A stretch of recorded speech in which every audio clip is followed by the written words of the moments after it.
제가 이 사장의 마지막 제가 지금 이 본문을 택하였는데 다른 시간과 다르게 이렇게 차분하게 제가 강의를 하지 않고 특별하게 마가복음이 주는 메시지, 예수님이 누구신가, 예수님의 실체에 대하여 그 예수님이 왜 오셨는가, 오신 목적에 대해 초점을 두고 우리가 사건을 제가 이렇게 뽑았습니다.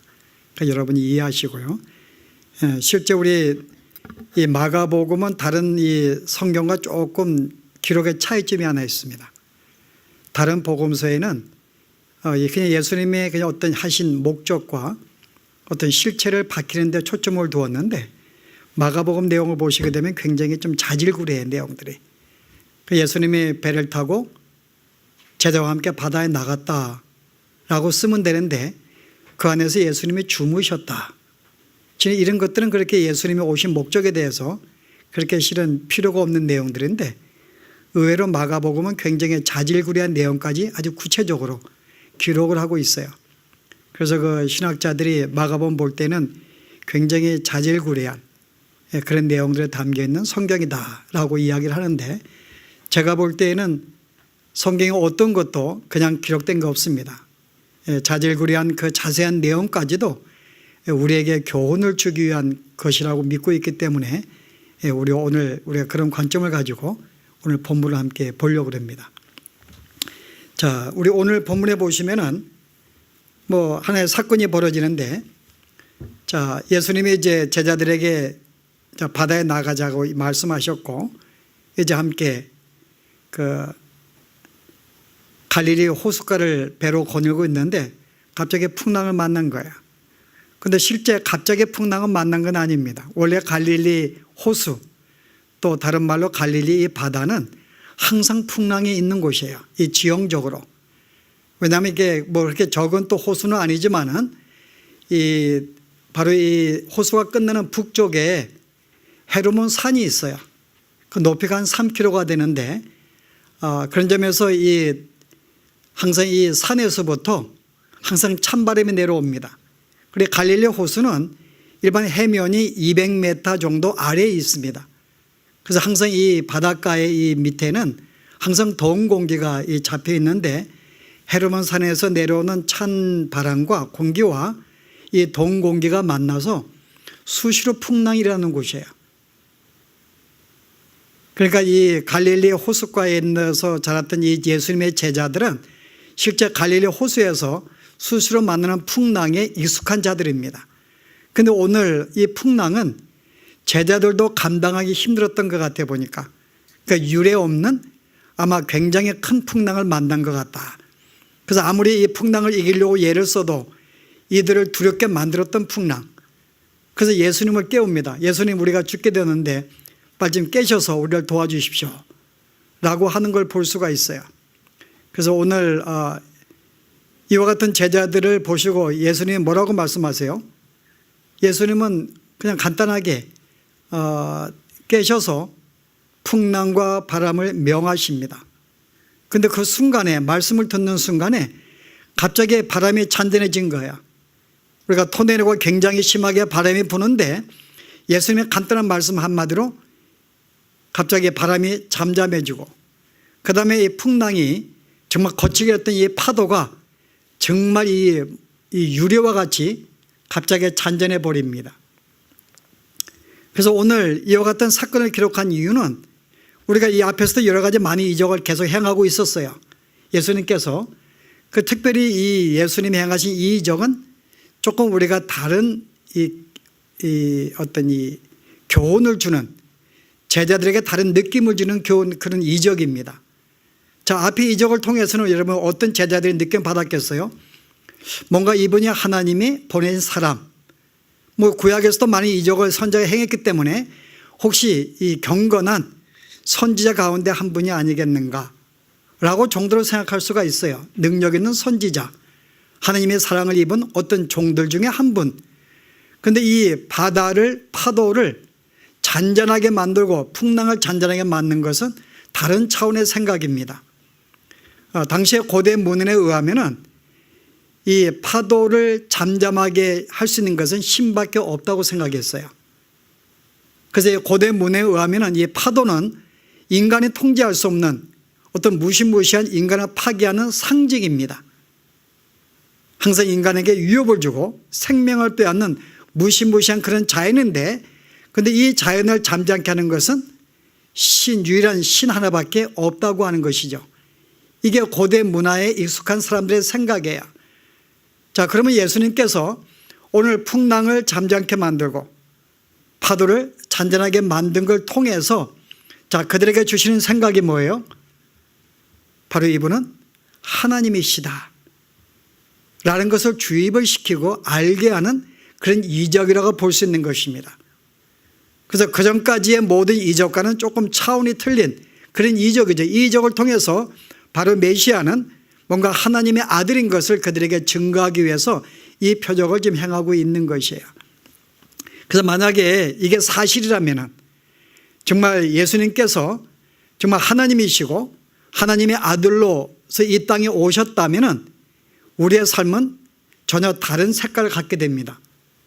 왜냐하면 우리가 그분이 우리와 함께 하시고 우리를 사랑하시고 내가 그분 안에 함께 거하고 동행하고 있는데 어떠한 풍랑이 우리에게 있다 할지라도 삶의 어려움이 있다 할지라도 우리는 그 안에서 참된 쉼을 얻을 수가 있습니다.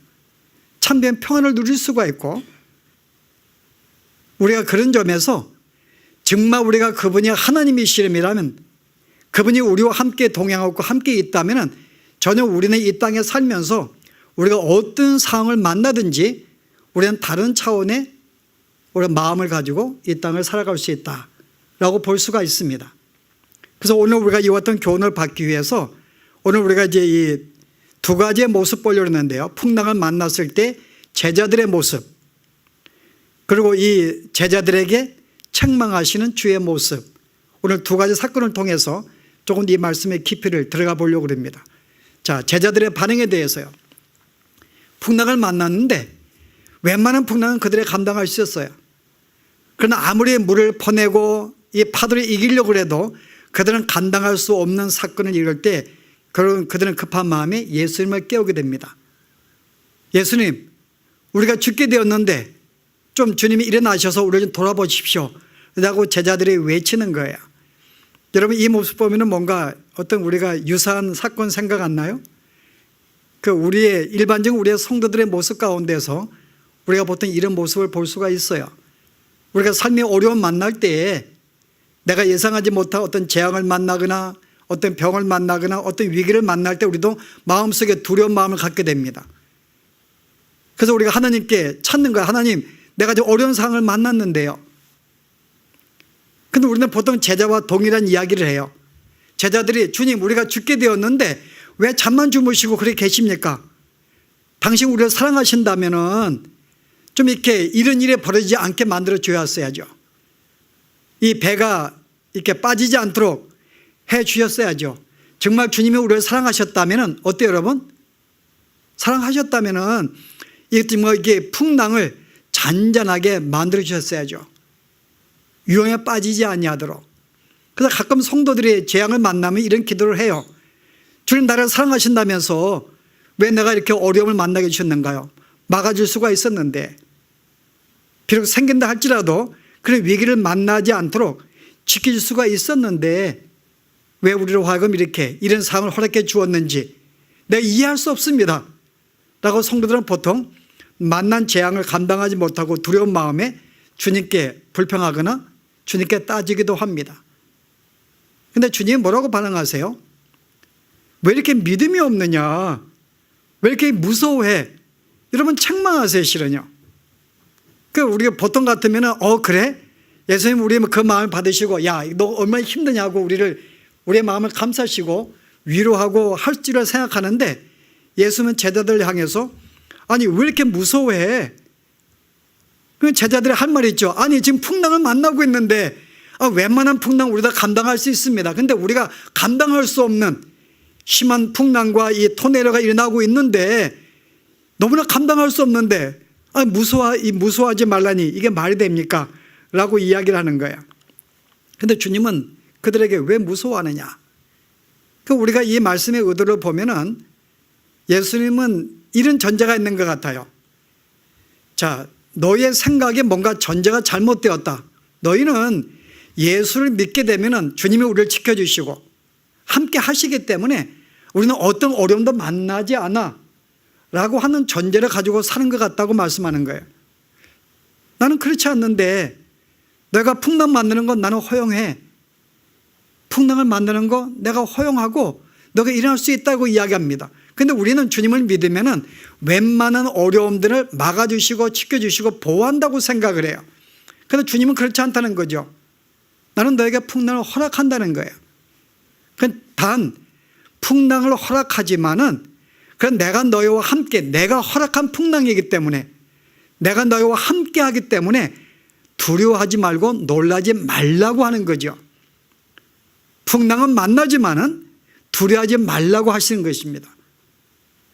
그래서 오늘 제자들이 풍랑을 만났을 때 그들이 두려워하지 않는 것은 우리가 당연한 것인데 제자들은 두 번째 두려움이 있었어요. 그게 뭘까요? 풍랑이 잠잠해졌더니 제자들이 심히 두려워하니라 더 두려워한 것입니다. 아니, 풍랑을 만날 때 두려워한 건 우리가 이해해요. 걱정하고 두려워하고 근심한 건 이해하는데 이제 풍랑이 멈춘 다음에 모든 게 잠잠해졌는데 제자들은 심히 두려워했더라. 자, 왜 그랬을까요?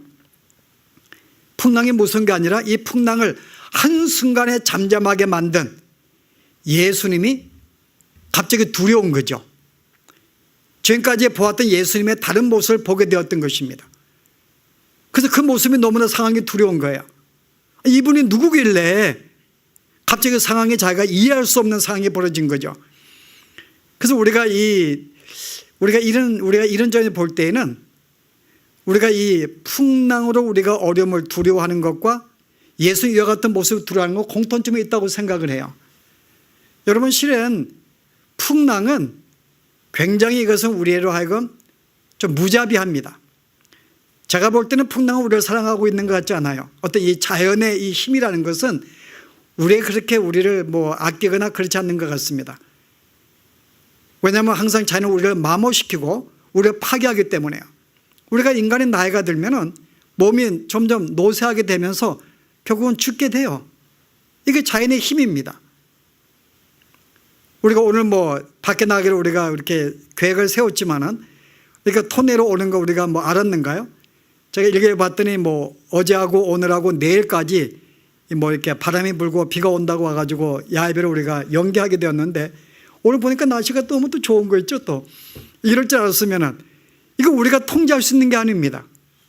통제를 못하는 거예요. 근데 자연의 힘이 얼마나 힘든지 인간이 통제할 수가 없어요.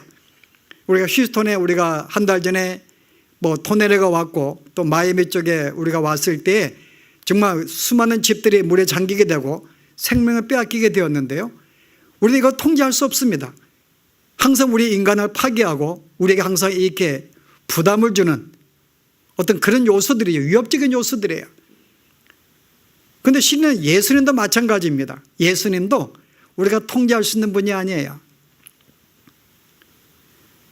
보통 예수님은 우리의 어떤 생각에 따라서 우리의 계획에 따라서 그가 움직이지 않습니다.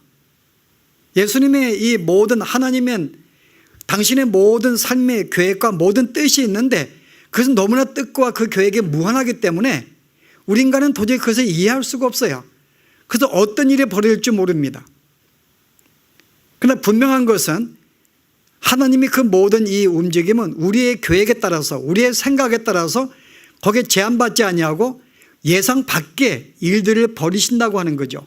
그래서 그분도 우리가 통제할 수가 없어요. 어떤 일이 벌일지 모릅니다. 그런데 한 가지 차이점은 있어요. 자연과는. 자연도 우리가 통제할 수 없고 우리가 할 수 없지만은 자연은 이 모든 일이 벌어지는데 어떤 이유가 없어요. 그냥 환경에 따라서 그냥 자연은 그렇게 움직입니다. 질이 나기도 하고 풍랑이 나기도 하고 우리의 재산을 빼앗기도 하고 건강이 아프기도 하고. 그러나 하나님이 하시는 것은요, 비록 우리가 통제할 수 없고 하시는 일이 이해할 수 없지만은 분명한 것은 이유 없이 벌어지는 것은 아무것도 없다는 거죠. 분명히 이 땅이라는 모든 것들은 하나님의 작정과 계획성이 이루어지기 때문에 거기에는 어떠한 이유가 분명히 있다는 것입니다. 그래서 우리가 어떤 일이 벌어질 때 우리는 그것을 이해할 수 없지만은 여기는 분명히 이유가 있어요. 자, 그렇다면 우리가 여기는 분명한 이유가 있는데 그게 뭘까요, 여러분? 그러나 그 이유는 분명히 알지 못하지만은 성경은 이렇게 말합니다. 이 땅의 모든 것이 합력하여 믿는 자에게는 선을 이룬다. 그것이 어떠한 것이든지 간에 하나님의 자녀들에게는 선을 이룬다고 말씀하고 있어요.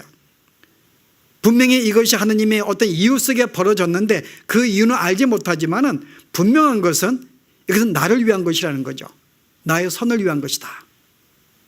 자, 그러면은 하나님은 나를 사랑하고 있고 이 모든 것이 나를 위한 것이고 또 하나님 이 모든 컨디션 능력이 있다 한다면은 여러분 어때요? 우리는 그렇게 두려워할 필요가 없습니다. 그렇게 두려워할 필요가 없는 거야. 근데 오늘 제자들은 실은 그런 상황을 만나지 못한 거야. 제자들은 우리가 어떤 이런 하나님에 대해서 그들은 알지 못했기 때문에 그들은 여전히 주님 보고도 두려운 마음을 갖게 되었습니다. 자, 이런 우리가 제자에서 주님 뭐라 그러죠? 왜 이렇게 너희가 무서워해? 왜 이렇게 두려워하느냐 그럽니다. 자, 무슨 말일까요, 여러분? 왜 이렇게 믿음이 적으냐 그러십니다. 자, 이것은 믿음의 강도를 말하는가요? 왜 이렇게 믿음이 조금 더 커야 되는데 왜 이렇게 믿음이 조금해라는 책망의 말씀일까요, 여러분? 여러분, 그건 아닙니다. 오늘 이 내용을 보시게 되면은 어떤 믿음의 강도에 관계돼서 말씀하고 있는 게 아니에요. 내가 믿음을 좀 더 크게 갖지 그러면 내가 두려워하지 않을 텐데 라는 말씀이 아니에요. 이것은 믿음의 대상과 관련된 말씀입니다. 네가 나를 믿는다면은, 네가 나에 대한 신뢰가 있다면은 네가 이렇게 두려워하면 안 되지라는 말씀이 있는 거예요. 믿음의 강도의 문제가 아니라 믿음의 대상에 대한 것입니다. 정말 네가 나를 하나님으로 믿고 네가 메시아를 믿고 나와 함께 있다면은 네가 나와 함께 있는데 최소한 네가 나라는 이 존재, 나를 믿고 있다면은 그렇게 두려워하는 것은 이건 아니지 라고 말씀하고 있는 거예요. 여러분, 이해하기 어려운가요? 제가 쉽게 이야기를 하면은 우리가 어느 한 사람이 지금 이 절벽에서 떨어집니다. 죽을 수밖에 없는데 갑자기 절벽의 저 밑에 큰 나뭇가지가 하나 지금 나와 있는 거야. 그러니까 내가 붙잡으면은 살 수 있겠다는 생각이 듭니다. 자, 그러면 우리가 이 나무를 내가 붙잡아야 되는 거야. 자, 내가 나무를 붙잡기 위해서 얼마만큼 믿음이 필요할까요? 저건 내가 잡을 수 있어. 내가 분명히 잡을 수 있어. 확신을 갖고 100%의 확신을 갖고 잡을 수 있을까요? 자, 그러면 조금 다르게 이야기하면은 내가 필요한 믿음은 얼마만큼의 믿음이 필요한가 하면 저 나무를 잡을 수 있는 만큼의 믿음만 가지면 됩니다. 그런데 문제는 뭔가 하면은 그 나무의 강도예요. 과연 내가 나무를 붙잡았을 때 나무가 뚝 부러지게 되면요. 자, 여러분, 이런 점에서 여러분 우리가 갖는 것이 뭐가 필요한가 하면은 내가 얼마만큼의 큰 믿음을 갖는가가 중요한 거 아닙니다. 어떤 큰 믿음, 작은 믿음의 그런 문제가 강도의 문제가 아니라 내가 믿고 있는 대상이 더 중요한 거죠. 이 대상을 내가 신뢰할 수 있는가? 만약에 신뢰하지 못하면은 내가 나무를 붙잡아도 나무보다 함께 부러질 수가 있기 때문에요. 그 실제 우리의 믿음에 대해서 더 중요한 것은 어떤 믿음의 강도가 아니라 믿음의 대상인 거죠. 이 나무가 얼마나 든든한가의 문제입니다.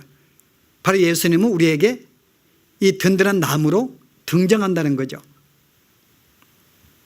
그래서 이 제자들은 예수님에 대해서 풍랑을 만났을 때 그 예수님의 대상, 이분이 얼마나 든든한지를 신뢰가 없었던 거예요. 그래서 그들은 두려워하고 무서워서 예수님을 깨우기 시작합니다. 예수님, 우리를 좀 살려주세요라고 이야기합니다. 그런데 오늘 다행히도 당시의 제자들이 가지고 있지 않는 것이 오늘 우리들이 가지고 있습니다. 우리는 그것 때문에 우리는 어떠한 상황을 만나도 뭐 외적으로 어떠한 풍랑을 만난다 할지라도 우리의 마음은 고요하게 우리는 지낼 수가 있습니다. 자, 그 이유가 뭘까요? 바로 예수님이에요. 당시의 제자들은 예수님을 그들은 갖지 못했습니다. 소유하지 못했어요. 그런데 오늘 주님을 믿는 모든 성도들은 우리는 이 든든한 가지, 우리는 예수님을 우리는 가지고 있는 거야. 신뢰할 수 있습니다. 자, 예수님은 어떤 분인데요, 여러분? 오늘 본문에 여러분 내용 보시면은 조금 이제 깊이 들어가면요. 지금 이 예수님의 이 풍랑을 만나는 사건하고 거의 동일한 사건이 하나가 있습니다. 자, 함께 배를 타고 있었고 풍랑을 만나게 되었고 모든 사람이 죽게 된 상태가 되었고 잠자고 있는 예수님을 깨우는, 상대를 깨우는 자가 있는 그런 상황에 있는 광경이 뭘까요, 여러분? 요나의 사건이에요.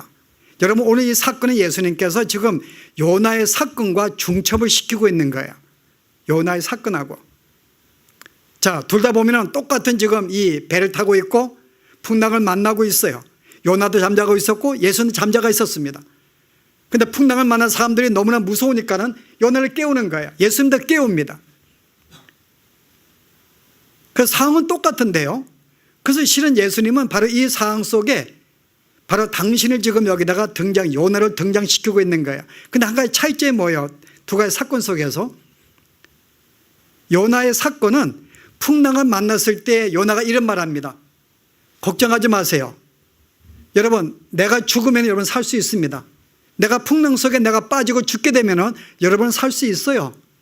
라고 하는 풍랑을 잠잠케 하는 요나가 있었어요. 그런데 지금은 이런 예수님이 등장하지 않는데요. 여러분, 내용을 잘 보시게 되면 바로 여기에 예수님이 당신을 요나로 등장시키고 있어요. 여기 요나보다 큰 자가 있으니 바로 나다. 내가 진짜 참 요나라고 하는 거죠. 자, 여기 지금 제자들에게 어떤 걸 암시하고 있는 거예요? 내가 지금 풍랑 속에 지금 굉장히 고통과 어려움 속에 있는데 죄라든지 어떤 이 죽음의 어떤 이 풍랑, 파도의 위험성에 우리가 살고 있습니다. 내가 여기 잠잠케 만들고 하게 되는 내가 대신 내가 죽겠다는 것입니다. 너 걱정하지 마. 내가 너를 대신해서 내가 빠져 죽을 거야. 그 내가 풍랑을 잠잠케 만들 거야. 이미 예수님은 당신이 오신 목적에 대해 내가 조만간 내가 너희를 살리기 위해서 내가 죽게 될 거야. 풍랑에 빠져서. 그래서 예수님은 기꺼이 어떤 이 죄라든지 어떤 이 죽음의 파도에 십자가에 당신 몸을 내 던져버리십니다. 그죠? 형벌의 파도에 당신을 내 던지셨어요. 그리고 당신의 빠짐으로 말미암아 우리를 모든 풍랑을 잠잠케 만드시고 우리를 안전하게 만드신 분이십니다. 오늘 이 메시지 여기 담겨 있는 거예요. 예수는 풍랑 속에서 그냥 파도 타고 배 타고 하다 풍랑 막는 사건이 아니라 바로 내가 조만간 이 모든 풍랑을 우리의 죄의 문제에 대해서 우리의 고통의 문제에 대해서 수많은 풍랑과 파도가 불고 있는데 이 모든 걸 잠잠케 하기 위하여 내가 너희를 대신하여 내가 물에 빠져 죽을 거야. 바로 이런 예수님이 바로 우리와 함께 있다는 거예요. 당시의 제자들은 없었어요. 그래서 오늘 우리들은 이런 주님, 정말 당신의 생명을 바치면서까지 모든 풍랑을 잔잔케 만드시고 우리를 구원하신 주님이 나와 함께 있다고 내가 확신한다면 주님, 내가 이렇게 어려움 당하는데 왜 나를 돌봐주지 않아요? 라고 우리는 말할 수가 없습니다. 이걸 분명히 확신하고 있다면 여러분 삶 가운데 병을 만나든지 어떤 자녀의 문제나 어떤 재산의 문제나 어떤 것을 만나든지 간에 비록 풍랑을 만난다 할지라도 정말 나의 모든 당신의 생명을 주시면서까지 몸을 던지며 나를 살리신 그 하나님의 사랑이 있는데 지금 내가 만난 건 이 풍랑쯤이야. 이건 아무것도 아닌 거죠, 실은. 이 풍랑은 아무것도 아닙니다. 큰 풍랑을 주님이 당신의 생명을 주시면서 나를 보이셨는데 우리가 만나는 것들이 뭐 문제인가요? 지금 그래서 우리가 정말 예수님이 나를 사랑하여 당신의 생명을 내 던져서 이 풍랑을 잔잔케 하신 이 사랑을 내가 내 마음속에 각인한다면요, 우리는 어떤 풍랑을 만난다 할지라도 우리는 그 마음속에 그렇게 두려움을 가질 필요가 없습니다. 오히려 풍랑 속에서 어떤 마음을 가져요? 마음의 평강을 누리고 참된 쉼을 누릴 수가 있습니다. 여러분, 이게 신앙이며 이거 주님과 함께 동행하는 사이의 삶의 모습인 것이죠. 그래서 오늘 주님이 오신 것은 이와 같이 우리 인생의 가장 큰 파도와 풍랑, 죄의 문제, 사망의 문제를 당신이 대신 바다에 당신의 생명을 던져서 우리 모든 것을 정말 잔잔하게 만들어 주었습니다. 생명을 주셨어요. 이런 하나님이 우리와 함께 하십니다. 우리가 동행하고 있어요. 이 땅에 어떤 것도 별로 우리가 통제할 수 없지만은, 우리가 주의 뜻을 알 수가 없지만은 분명한 것은 이 모든 것은 나를 위한 것입니다. 믿는 자에게 선을 위해서, 나의 믿음의 성장을 위해서, 나를 위해서 모든 것이 허락되는 것이에요. 그렇다면 우리가 이 땅에 살면서 여러분이 어떠한 재앙을 만난다 할지라도, 어떠한 문제를 만난다 할지라도 우리 마음속에 그렇게 두려워하고 걱정할 필요 없이 정말 우리가 주 안에서 참된 평강과 안식 속에 사는 것이 우리의 모습이 아닐까. 이와 같은 마음을 가지고 이 땅에 참된 평안을 누리시기 바랍니다. 기도하십시다. 은혜로우신 하나님, 참으로 말씀 한마디로 이 모든 것을 자연을 굴복시키고 잔잔케 하신 하나님, 당시의 제자들은 이와 같은 주님에 대한 믿음의 대상에 대한 신뢰가 없었기 때문에 그들은 두려워하며 염려 걱정하였지만은, 오늘 저희들은 당시에 그들이 갖지 못했던 우리 주님, 우리가 주님을 모시고 있고 주님과 함께 동행하고 있으며 늘 우리를 떠나지 아니하시고 우리를 지키시고 보호해 주시는데, 주님은 능력이시며 우리를 사랑하시며 이 모든 것이 우리를 위한 것이라면, 하나님, 우리가 이 땅에 살 때에 우리가 그 어떠한 것을 문제를 만난다 할지라도, 비록 내가 육신으로 감당할 수 없는 큰 일을 만난다 할지라도 주님, 이 주님을 분명히 신뢰하며 내 마음속에 참된 평강과 안식을 허락해 주시고 이 땅에 사는 동안에 그 어떠한 상황 속에서도 참된 평강과 안식 속에 살아갈 수 있는 저희들의 삶이 되어지도록 축복하여 주시옵소서. 예수 이름으로 기도합나이다.